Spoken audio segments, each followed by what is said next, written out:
Hello, and welcome to the Judo Way of Life podcast. Today, I'm joined by Australian Paralympian Wayne Phipps. Hello, Wayne. Thank you for joining us today. G'day, David. Yeah, good to speak to you. Just like to get started with how you got started in judo yourself, where it all began. Yeah, it's a bit of a sort of a nice story for myself because I suffered from asthma from birth, quite severe asthma, and ended up in hospital. You know, those oxygen tents when you can't breathe at night, and a couple of those things happened in my early years. And my dad was we were walking to my gran one day, and he passed a local judo club, Puma, in our local sort of suburb, and thought, a bit of judo and exercise will be good for my lungs, as just from an exercise point of view. And also, I wasn't the most muscular kid growing up. I was quite skinny and tiny.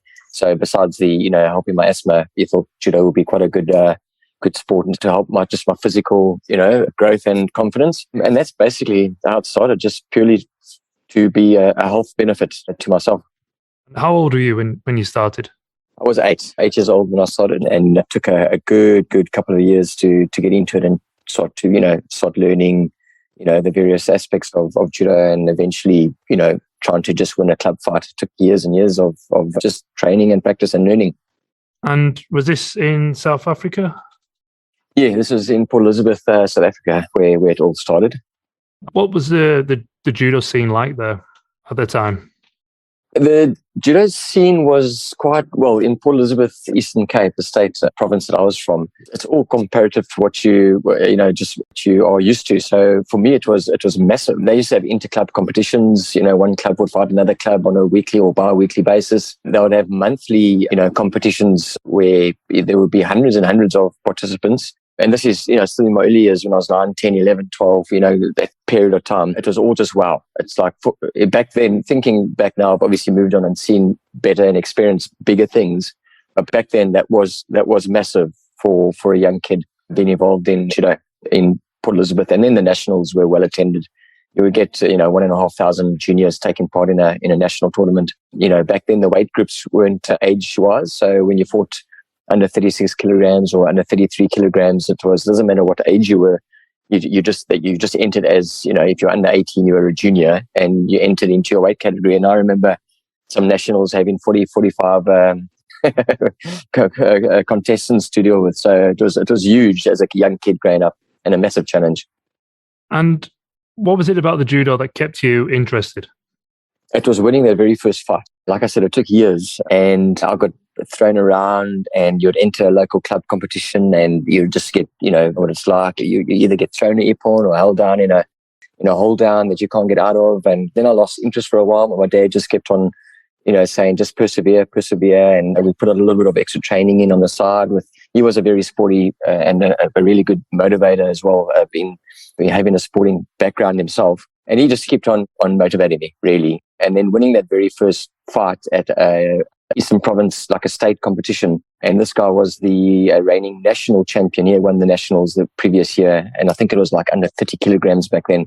And I won a fight against him. And back in those days, fights went to Hantai. They didn't have golden scores. So you had the touch judges that would raise their flags and choose the winner.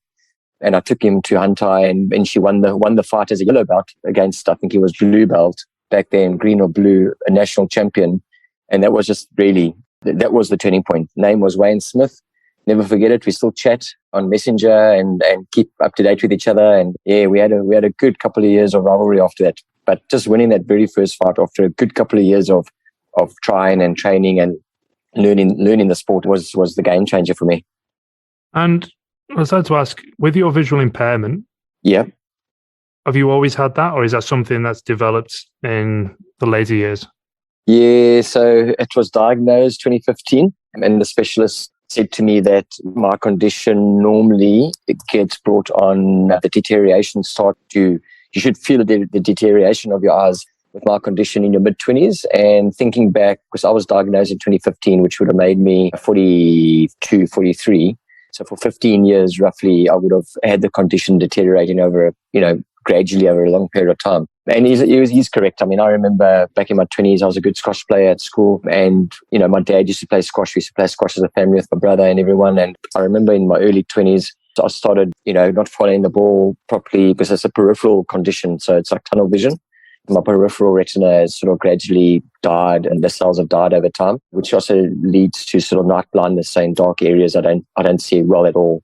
So I'm like totally night blind, but during the day, my central vision is still fine, but the peripheral awareness has died off. Yeah, and I'm thinking back, he was 100% correct. I think I've had this condition since my mid to late 20s, and it's been slowly deteriorating since then, but really only diagnosed in 2015 when I really had problems seeing at night. And my daughter said to me, Dad, just go see someone and see what's going on, because, she can see something and I can't. And I thought, okay, there's something really wrong here. So I went to have it checked out, and yeah.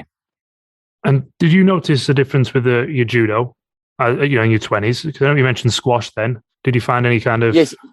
Yeah, so judo, I in my early 20s, mid 20s, even to my late 20s, I was actually fighting at the highest level in South Africa.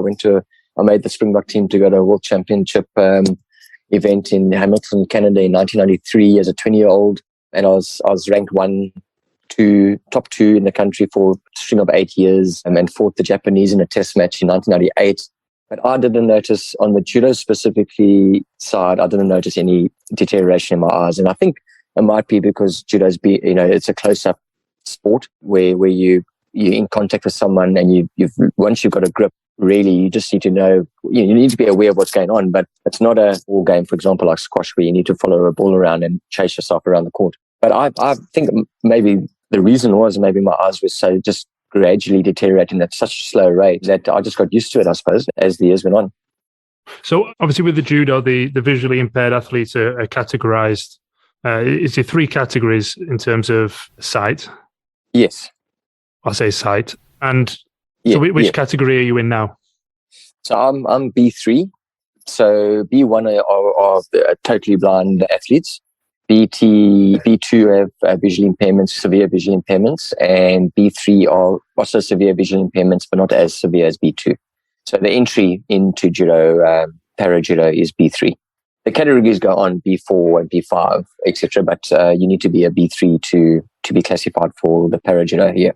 How did you find the transition between the competitions that you've done in the past, the subtle differences with how to compete in the VI competitions, as in, gripping up at the start of the fight? Did you find this a big sort of difference?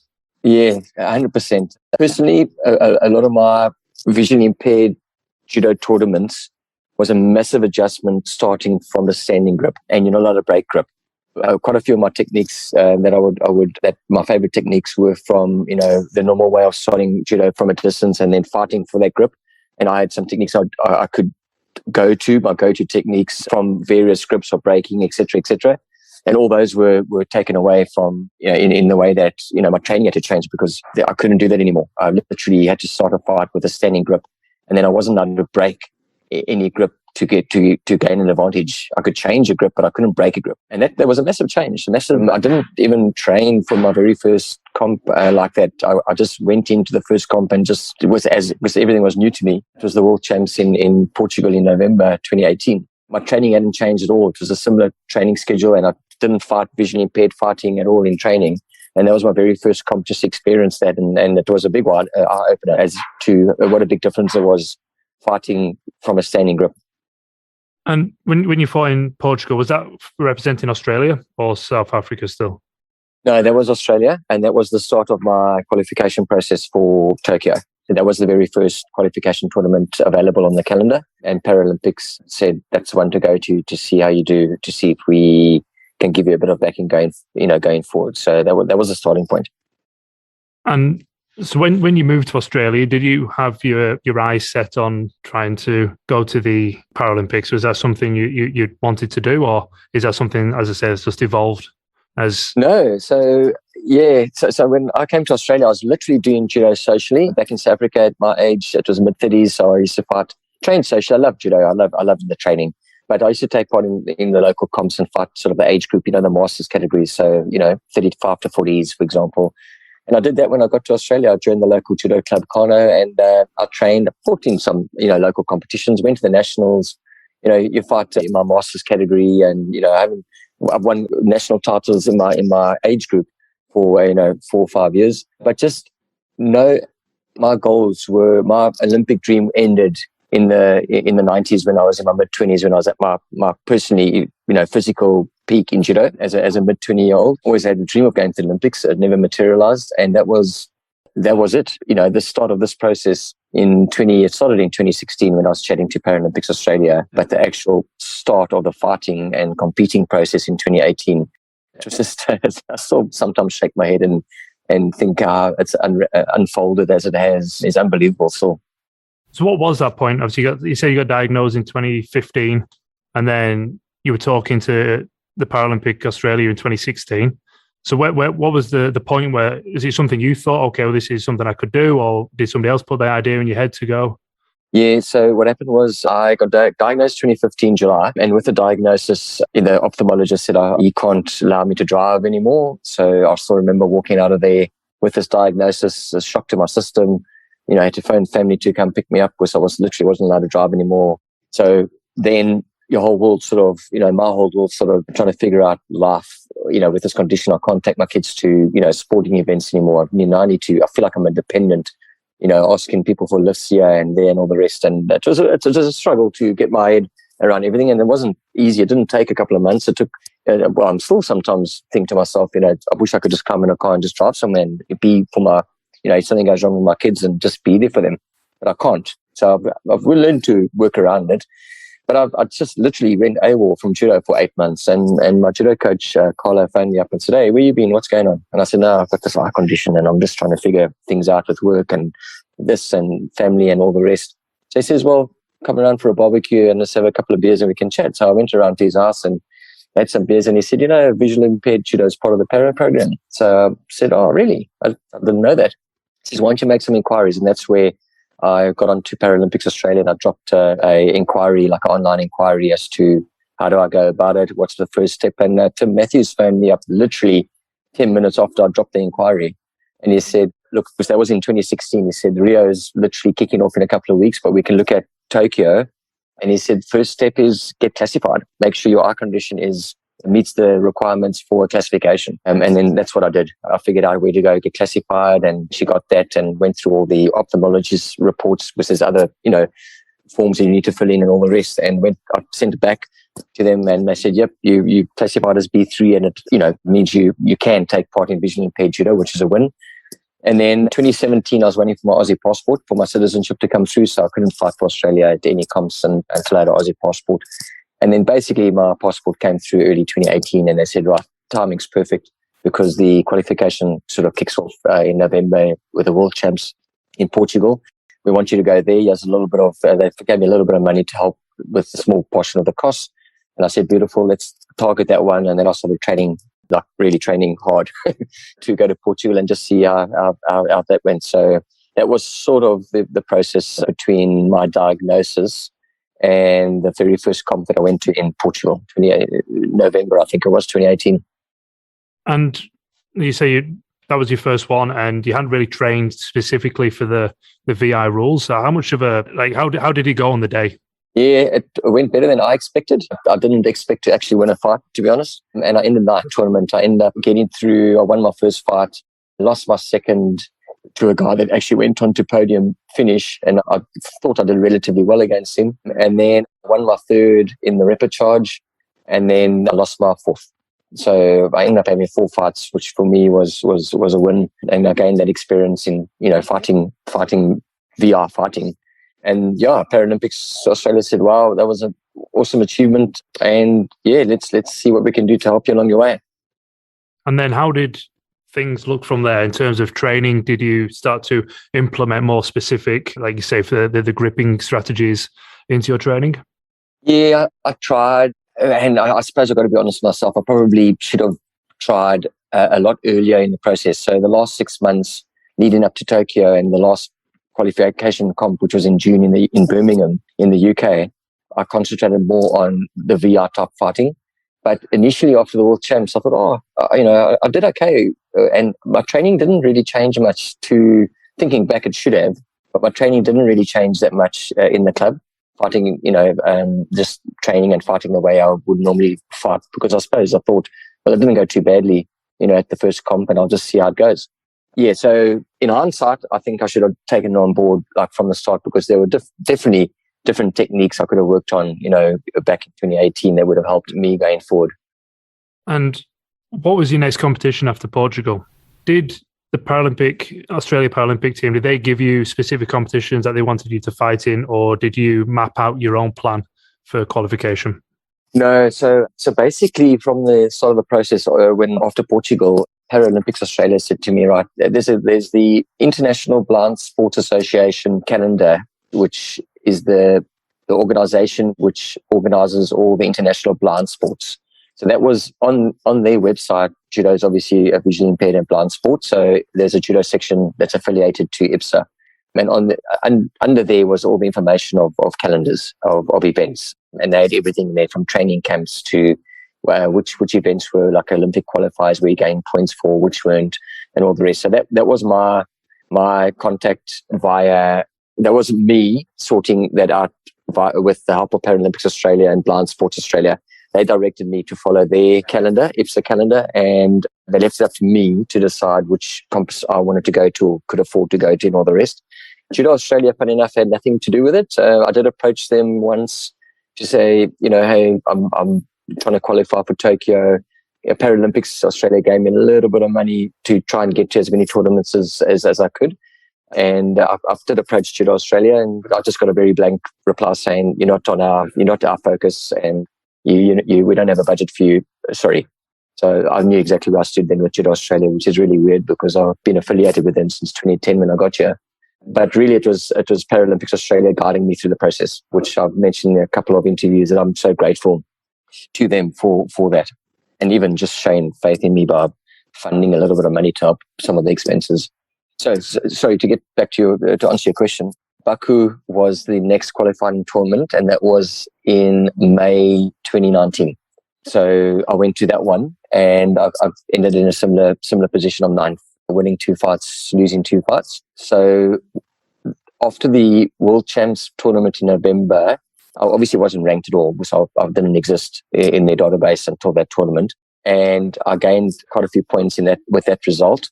After Baku, in the 9th there, I also gained quite a few points, and I think I was up to maybe like 36th or 38th in the world after just the 2 tournaments. And Paralympics Australia gave me a sort of a target of saying, try crack the top 20 if you could with the tournaments that you're going to get to, because they take the top 12 as an automatic qualification. But if you just crack the top 20, there's always a chance of a wildcard entry.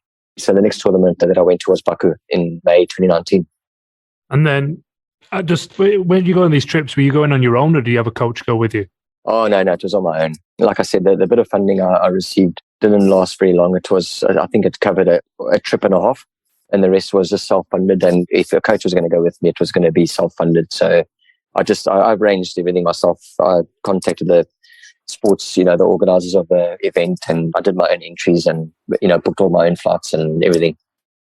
And how did you find that as well? Because obviously you're dealing with your visual impairment, you're dealing with fighting different sets of rules, and then also doing it on your own. How did you find the trips? It was not easy. Just organizing some of the trips were quite stressful, especially when COVID came along. That was just insanely stressful.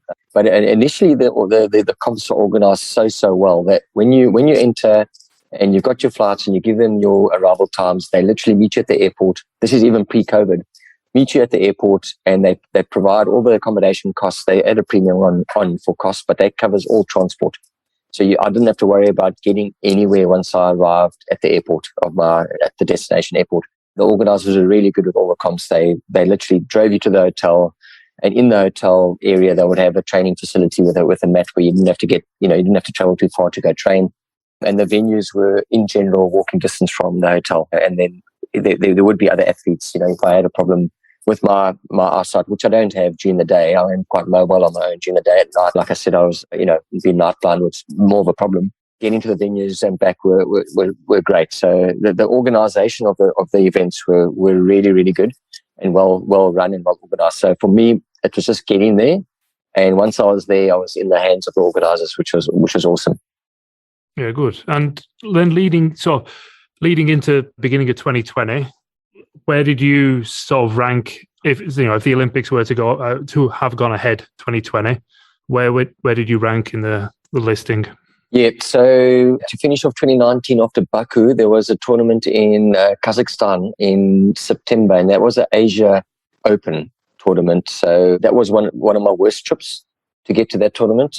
To fly there was just a nightmare. I had to change so many times, and I missed a connection, and then I had to stay at the airport for 24 hours trying to rework. It was a nightmare trip getting there. And because of the time and length it was taking me to get there, booked to come back from Kazakhstan on the afternoon on the same day that I was fighting, thinking that I wouldn't make the finals. Like the gold and bronze medal matches, which normally I'd fall out, in the earlier rounds, win two, maybe win one fight, win another, and then lose in repechage, and my day will be done by lunchtime, and I'll have enough time to get to the airport.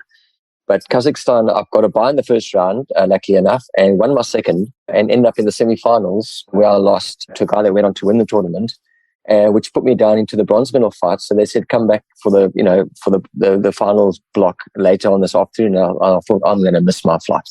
So I went back and with all my bags packed, and I asked my driver, I said, please, when I come off this mat, I'm not even changing out of my judo gi. Can we jump in the car and just race to the airport?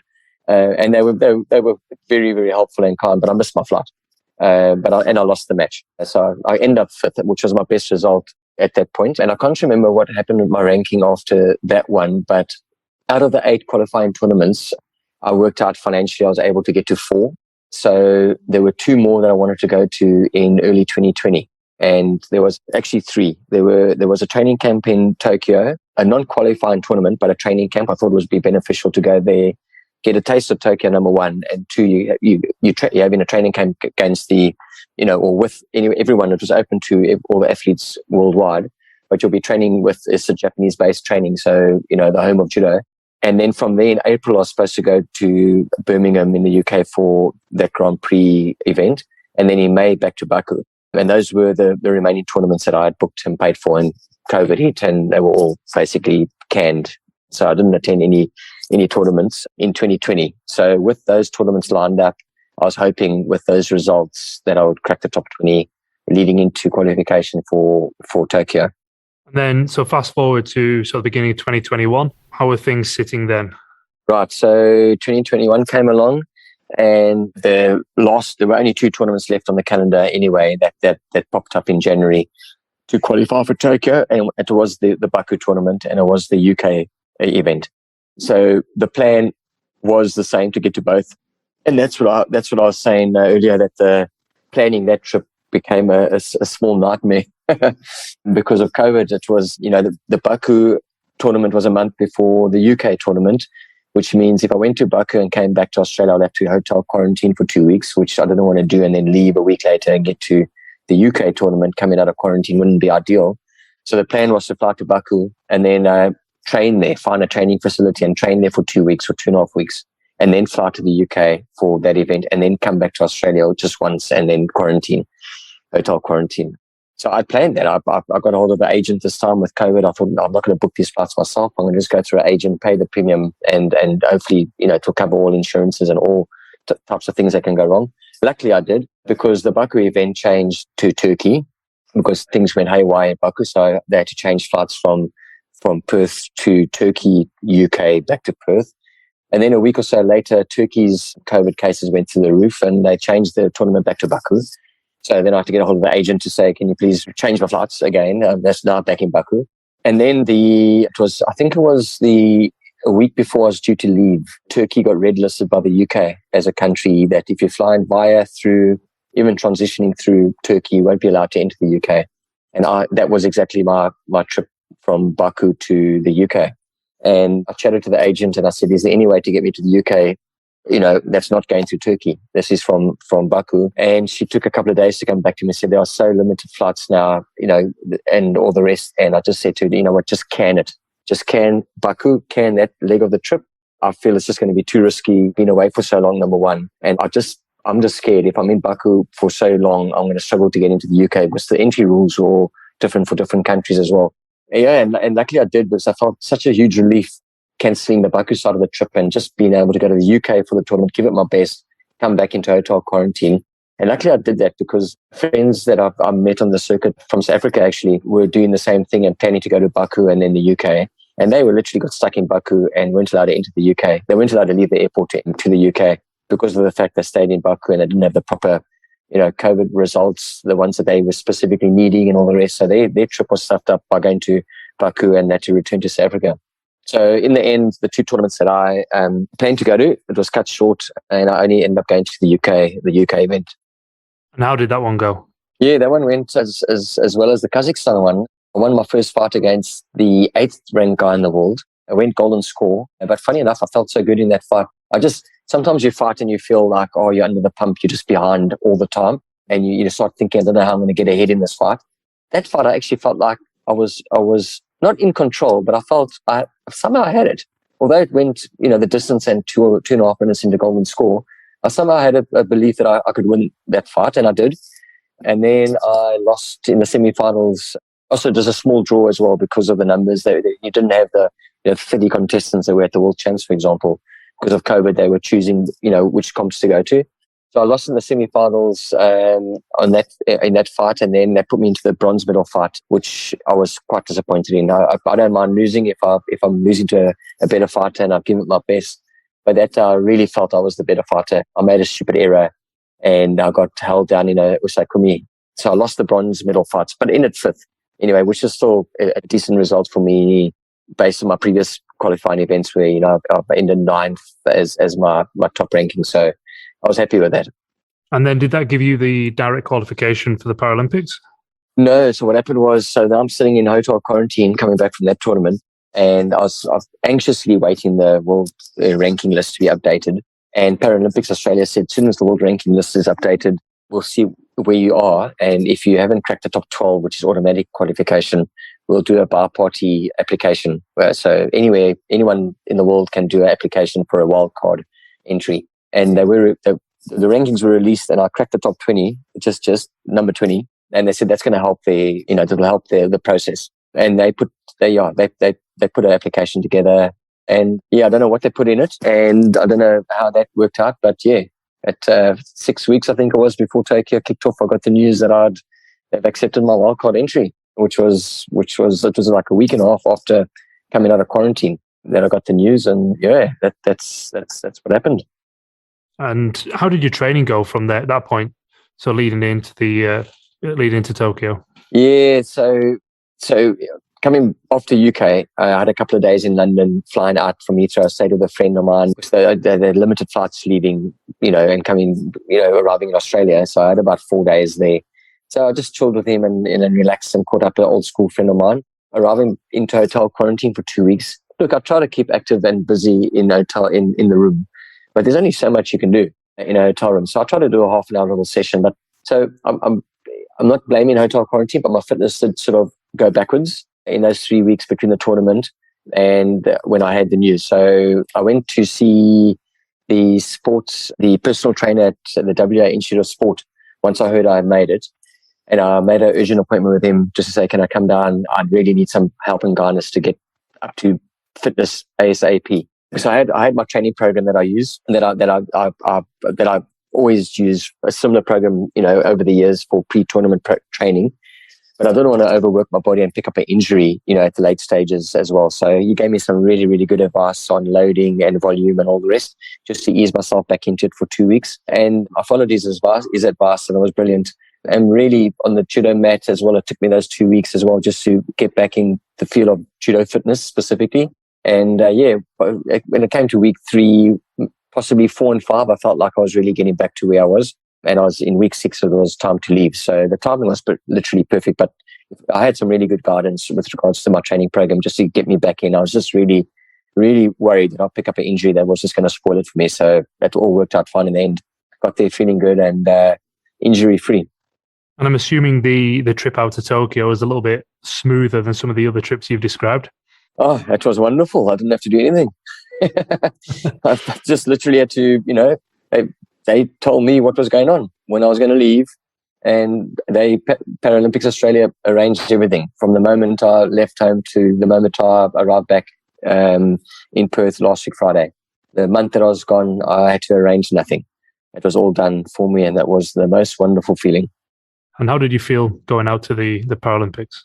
Yeah, it was unbelievable. Individual sport, as we chatted already, all my travels was done on my own.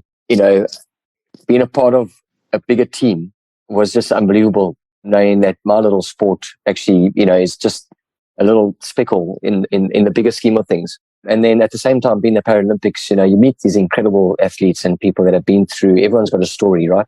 And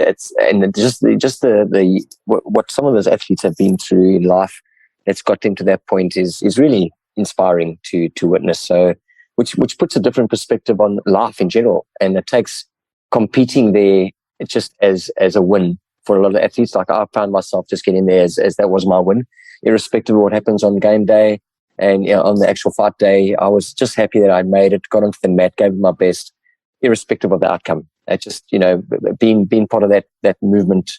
Once, it was just really so much respect for all those athletes that get there, and everyone else that tried to get there, didn't get there. Everyone that just tries and gives something a go is like total respect to them. And was that your first time then visiting Japan and competing there?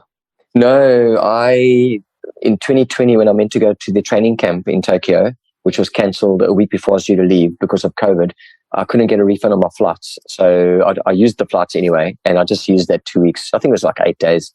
I used the 8 days just to tour around and just get a feel of Japan, Tokyo specifically. So it was my second visit, basically, to Tokyo. Yeah, the first one was just a scenic trip to just check out things and, love the place. Definitely going to go back for holiday and explore more for sure. Yeah, it's a fantastic place. I've trained there a few times. Never competed though in Japan. Okay. But I've been to train, and there's just a different feel. Obviously, we'll be the home of judo. There's just a different attitude to the sport. I found. Oh yeah, 100%. The Budokai where we trained is like 7 floors. Like the building is a judo building, and they have 7 floors of training just for judo. It was insane. Like it was really just to see a specific building that's built just purely for judo. It was me for a massive eye opener. Yeah, and even the I don't know if you ever got to one of the Mizuno superstores, the shopping stores for the clothing brand. And there's like a full floor dedicated just to judo suits. Oh, really? No, we didn't. Yeah, and it's just just stuff like that. Coming from the UK, judo's not that big, and in Australia, judo's not that big. So going to a country where judo is one of the sort of the main sports, it's just quite a nice feeling. I know we didn't get to any of the shops. They were closed, obviously, with COVID restrictions and all the rest. But the actual stadium, the Budokan, I think it was the name of the stadium we fought in, and that stadium was built purely for judo competitions. And that's insane. Like I come from a background of you only have stadiums like of that nature for big sports like rugby and cricket and all the rest. And they've got this massive stadium for judo, specifically for judo competitions. And that was just for me like insane. Best of my knowledge, I'm pretty sure the tickets originally for the when it should have been in 2020 sold out. It was one of the fastest sports to sell out. Oh, really? Was it? Yeah. Oh, that would have been insane to have a packed out stadium, competing. Yeah, imagine that packed out. So on the day of the competition, you mind if you just go through how everything unfolded? Yeah, we had a good lead up in training with my training partner, Calvin, that came along. And the day of the competition, there was a beautiful, training and warm up area. We had a chance to get out into the main venue just briefly for half an hour, just to walk around and just get a feel for the stage that had been set. Yeah, we went through our warm up routine, which was pretty much a similar routine that we did during the week when we were training. And yeah, it was just I think when I was first fired up and standing there ready to be announced and walking down and getting ready to walk onto the mat, I think that's where it hit me and said, right, this is it. I've made it this far. I'm literally going to walk onto this mat, and that's my goal done. And I think at that stage, all expectations then I just felt it just sort of a relief in a way that I got that far. I'm going to now just give it my best, irrespective of what happens. And also, to that point with all the training and everything that's I had to go through to get to that point, I just always felt like it was a massive relief that I eventually got there.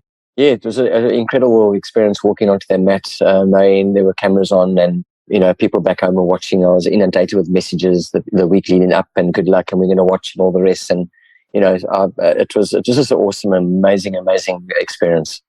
And what was so you fought the Mongolian first fight, and I remember I was watching him myself, and he looked like a very tenacious individual.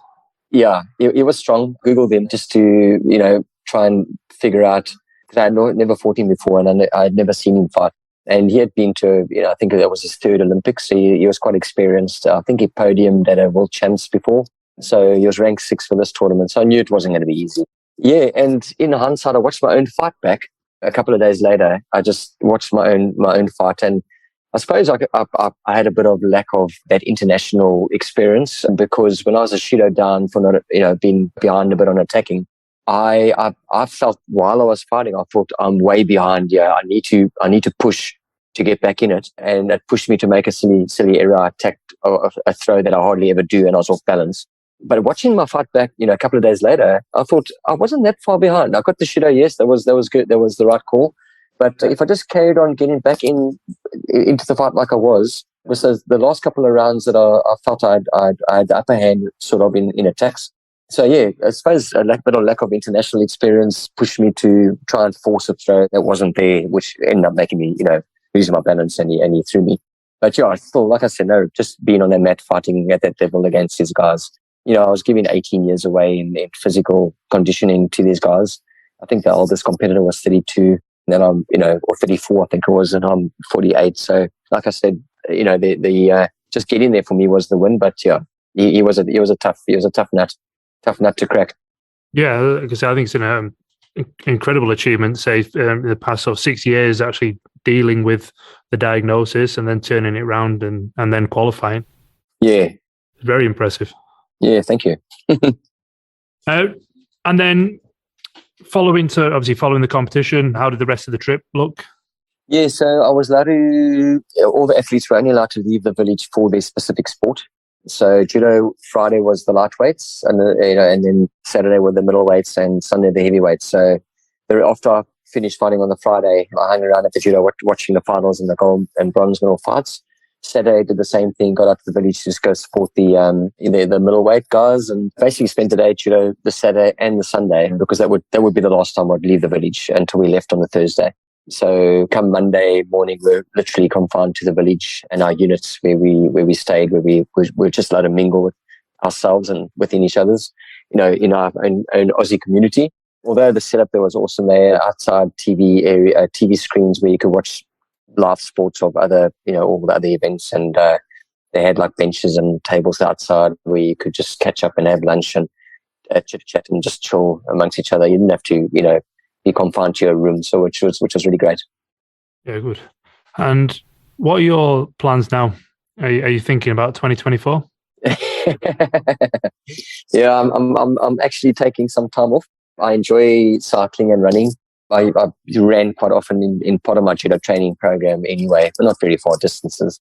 I've mingled in Ironman events back in 2011, 2012, 2013, 2014, 2015 before my eye diagnosis.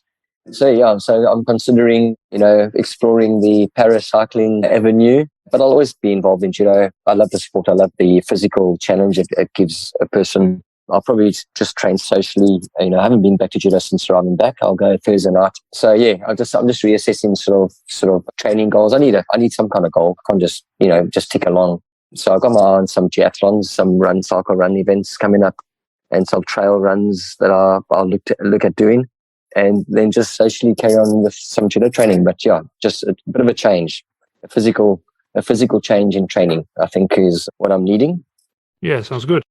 And as a VI judo player, what advice would you have for someone who is maybe visually impaired and thinking about going to the Paralympics for judo? If there's visually impaired VI athletes that haven't tried judo, seriously suggest they just Google their local judo clubs and just go give it a go. Doesn't matter what age. I still believe that judo as for me personally given me the physical confidence that I could take it into life. It's just a confidence builder. It's a discipline. It makes you disciplined as a person. It makes you respect others. It's such a good sport with regards to values and life values. So if there's people out there that are VR, or even if you don't have a visual impairment, just to give judo a try, For those that are currently doing judo with a visual impairment, there's I thought there was no way I was going to qualify at my age. So irrespective of age, just take the next step. Honestly, contact Paralympics Australia, drop them a online message saying, I train at this club, I've got a visual impairment, I'm interested in trying to qualify. Just take the next step like I did in 2015 or 2016, beginning of 2016. Make contact, because you just never know. Doors could open. You could find yourself, with that inspiration to train for an upcoming event. It takes you to a different level of motivation. And you just never know how it could pan out for you. Just don't regret not trying. Yeah, it's fantastic advice.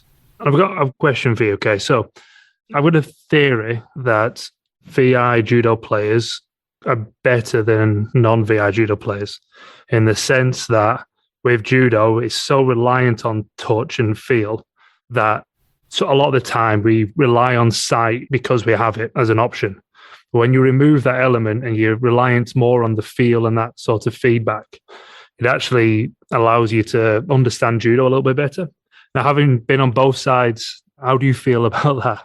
Yeah, it's a difficult one, because if you don't have a visual impairment and you do judo, you will never compete against a visually impaired judo player unless it's an open category at the nationals, like in Australia, for example, where you can actually, it's a difficult one to answer. I do know that the actual fight time in visually impaired judo, grip fight time, is more than judo where you're grappling for a grip, which takes up sometimes, 10, 15 seconds before you actually grip a person. Every time there's a mata and you restart, then you're fighting for grip again. Take that out of it, and a jumi is a jumi. It's game on, physical tenseness through your body from the first second. So the amount of actually physical fight time is a lot more. So it's a lot more strenuous in physical terms, the VI judo. With regards to the feel, I honestly respect the B1 players so much, because they're the real blind guys that can't see anything. They're B3 and B2 still have some kind of vision. It's very impaired, but they still got some kind of vision.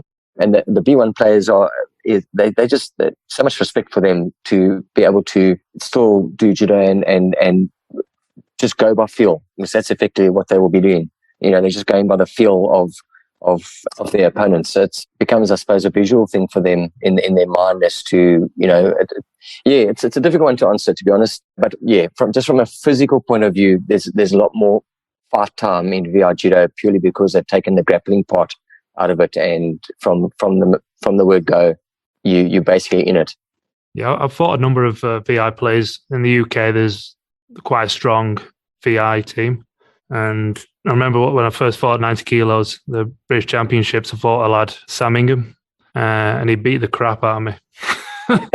Really? Yeah. Very physical, very strong, very physical player. And I think a lot of that came from, like you say about the grip in there, just that straight away. Just once he got the grip on, there was no getting rid of it for love nor money. Yeah, he was just so strong in that, and just that developing that tension. So yeah, he was very good player. Yeah, he got fifth at the Rio. Yeah, The UK guys. No. Oh, did he?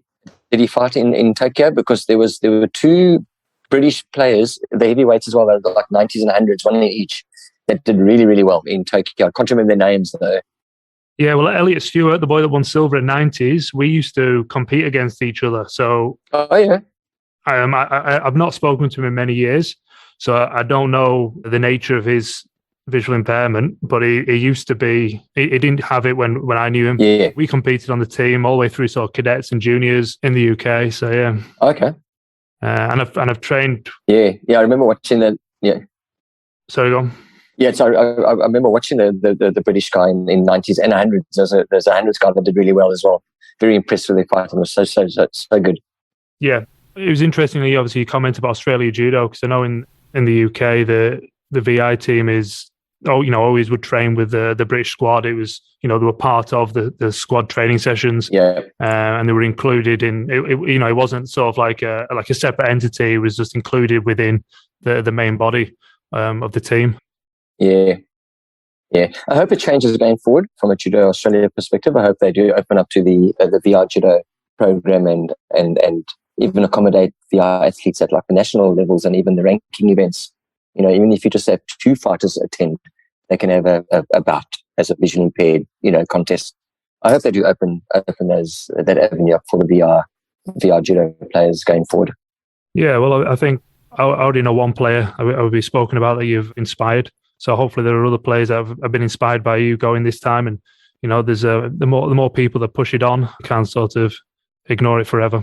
Yeah, 100%. And your player, like I said, please ask or just advise her to just contact Paralympics Australia and drop them a message just with a brief history of herself and her eye condition. And they are so good at Paralympics Australia. I'll get back to her straight away to tell her the next steps, which will be a classification as a next step to make sure, her visual impairment would be classified.